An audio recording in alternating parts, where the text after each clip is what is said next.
Steve, it's an absolute honor to do this interview with you. Ever since I was a very young kid, I used to wake up at 4 a.m. in the morning to watch India-Australia matches. And very good.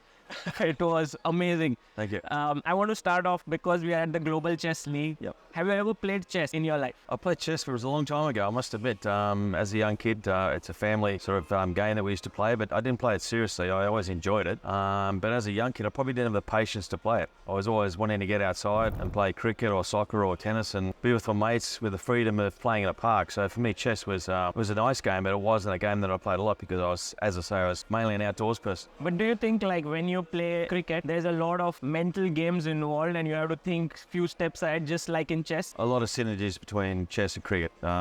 It's incredible similarities, really. I mean, you've got to plan ahead, you've got to think of your next move. Once you've made that move, you can't dwell on that. You've got to think about how you can do things better going forward. You can't think about the past, strategy, tactics, patience, and believing in yourself. And I think in cricket, like chess, there's probably a bit of bluff going on too. I mean, body language is really important in cricket. And I'm sure in chess, I haven't seen a lot, but I'm sure the body language plays a big part in that. Not giving away your thoughts, keeping it to yourself, and staying on a level that is very calm. So yeah, I think in a lot of ways cricket and chess have got a lot of similarities. That's amazing to know. And when it comes to you, there's no better captain than you, a leader of the team. While chess is an individual sport, cricket is a team sport. But here at Global Chess League, we're going to have teams. Yeah. There'll be 6 players in one team. So if you had to sort of give advice to people who would lead the teams, what would it be? Because you yourself were the captain of a team that was extremely strong. Sure, yeah, that's a big change in chess for sure. Being individual and looking after yourself and being responsible for your moves or your actions and your results and not being able to sort of rely on someone else. But I think everyone who's played an individual sport, then when they join up as a team, they really love it. I just think of the golf and the Ryder Cup. They say it's the best couple of weeks of their life, being part of a team, enjoying that camaraderie, learning off each other,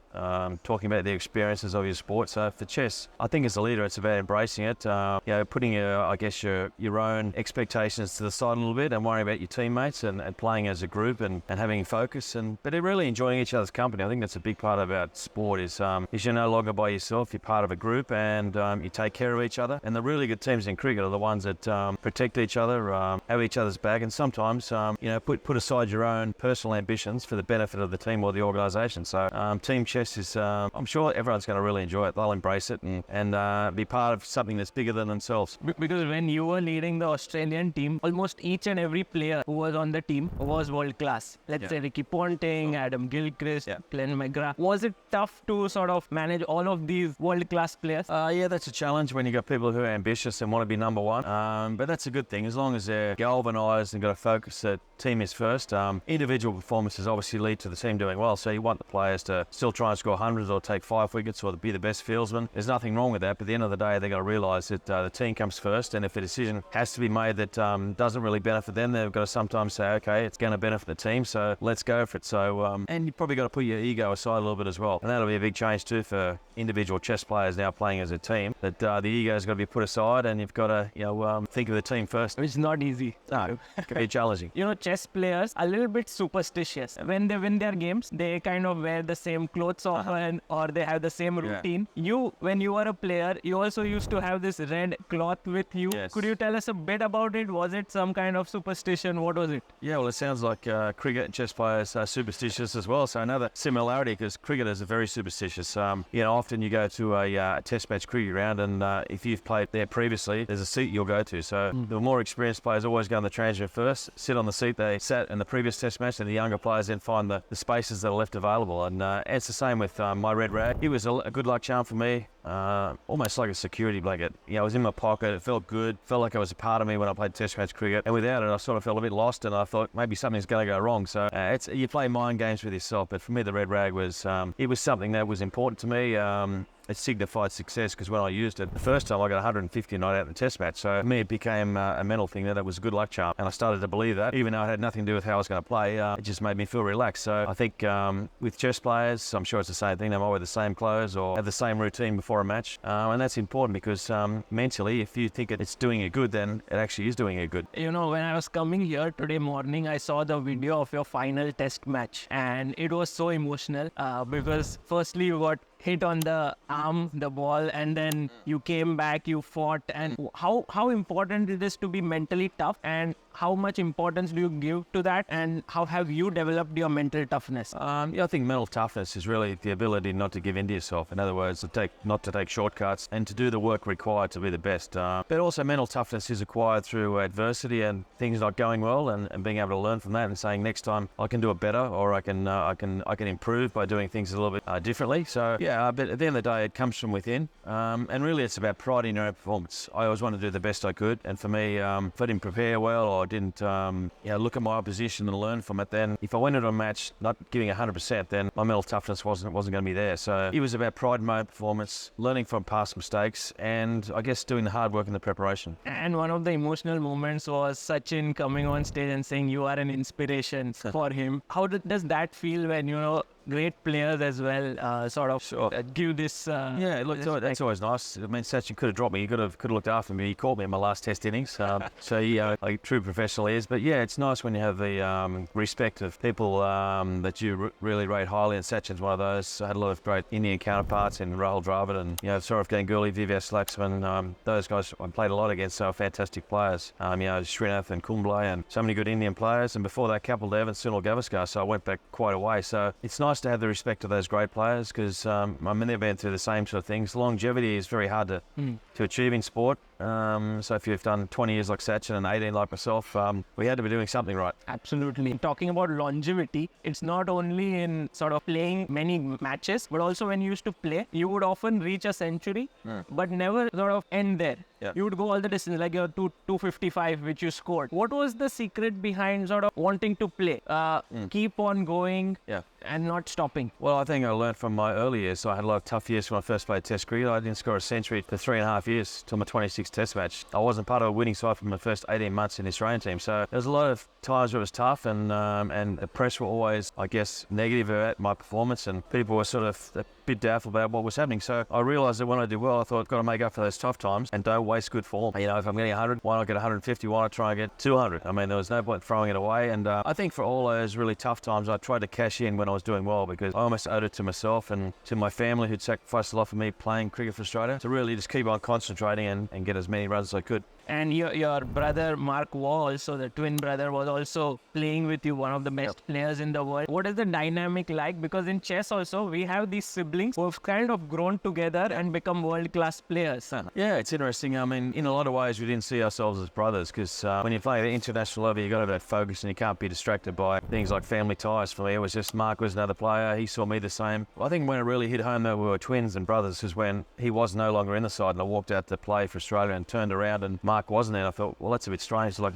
why isn't he there? Because ever since we were 3 or 4, we played sport together, lived in the same bedroom for the first 16 years of our lives, did everything together, and all of a sudden he wasn't there. So that's when it hit home. But before that, it just seemed like it was normal. So we didn't see it as anything special. So that's the way we saw it. I guess it's different for other siblings, and I'm not sure how it works in chess, but in cricket, it was we just got on with the job of playing. Yeah, that's very important.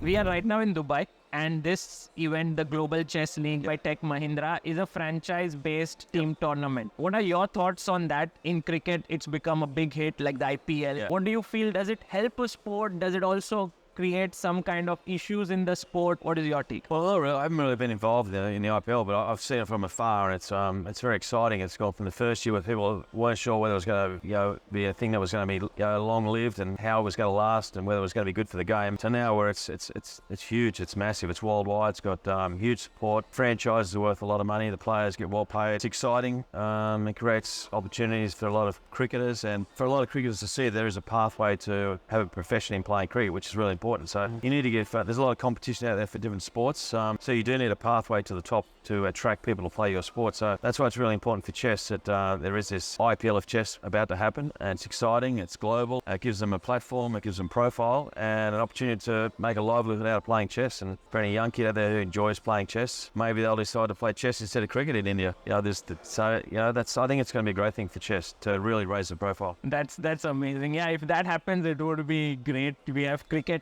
in every nook and corner of the country. You have done some unbelievable charitable work in India as well, and also for all your efforts in cricket as well as in the charitable work, you were awarded the Australian of the Year award. Could you tell us what was your motivation behind this? Why do you do so much work for the kids who are suffering from illnesses and so on? Look, I think going to India really opened my eyes up. It's completely different to Australia, and I saw a lot of things that I didn't see in Australia, and so there was a need to help, and I became involved with Udayan, which is outside of Barrackpore in Calcutta. We lost a test match in 4 days. We had a spare day. Someone wrote me a letter saying, can you come and have a look at this rehabilitation centre? Does great work, but they need some profile. They need to raise money. So I went out and saw it, and a guy called Reverend James Stevens, who had initiated this organisation, was out there. I saw how happy the kids were, how content they were, 3 good meals a day, education, a roof above their heads. And I thought, that's fantastic, but I want to see where they come from to see what the difference was. And I said, could you take me into a leprosy colony? I think I was the first sports person to go into a leprosy colony, and it was a real eye-opener. It was as bad as I imagined. It was basically hell on earth, and it was you can't imagine the conditions people were living in, and how there was lack of hope and lack of a future. And at that time, there was no girls being supported at Udayan, and I just had my first daughter, and I wanted to make an impact with the girls. Someone had told me that the girls, by the time I was 7 or 8, they would have to sell themselves, and I thought, I can't pretend I didn't hear that. And that was the moment I decided to raise funds for girls being at Udayan. And now there's well over 100 girls there. And the program I currently support is getting the kids who are now out of school, give them a chance to have a job. So we're training those up for the hospitality and nursing sectors and providing scholarships for the next 5 years. Wow, that's amazing. Yep. This is brilliant. And you yourself are a prolific writer. In fact, you write a lot.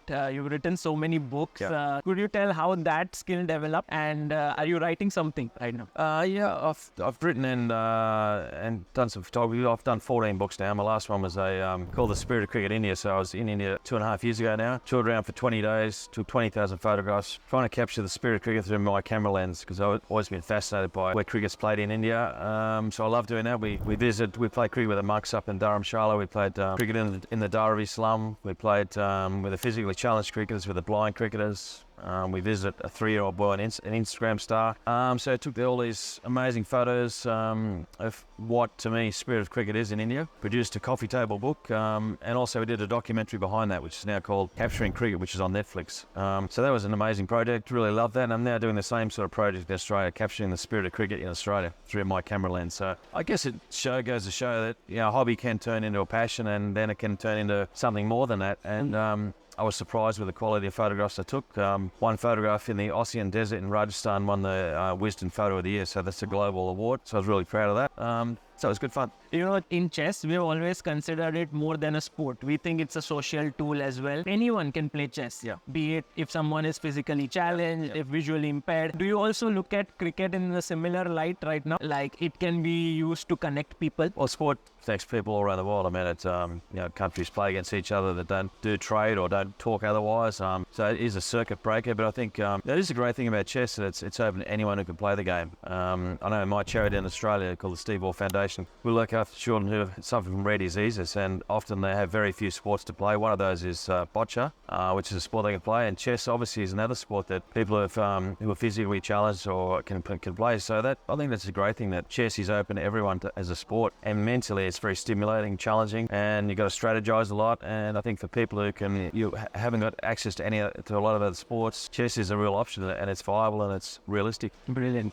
To end this, I want to ask you a question. I want to give you a sort of an update of what Indian chess is like. Right now, we have the best talents in the world. They are around 16, 17, 18 years old. We have this legend in terms of Vishwanathan Anand, who has won the world title 5 times. Yes. Now there are corporate sponsors coming in, and things are looking upwards. I think Australian cricket was right at the top for many, many years in the world of cricket. Yeah. What would be your advice to Indian chess? How can India be made into a superpower from your learning? Well, it sounds like they already are a superpower in chess, but I just think they need role models. I mean, kids need role models, and they need a pathway to the top. And with this new chess league starting up, and that's global, international, it gives them high profile. And I think the top players now are going to become heroes to millions of kids out there. They're going to be seen on TV, and kids will look up and say, maybe I want to be like that chess player. I want to represent my country, or be part of that global chess league. I think it's a fantastic pathway. It's exciting for young kids, 16, 17-year-old. I never thought that would be something 16 and 17-year-olds would do, and now chess is an option. It's and it's realistic, and it's going to happen, and it's exciting. So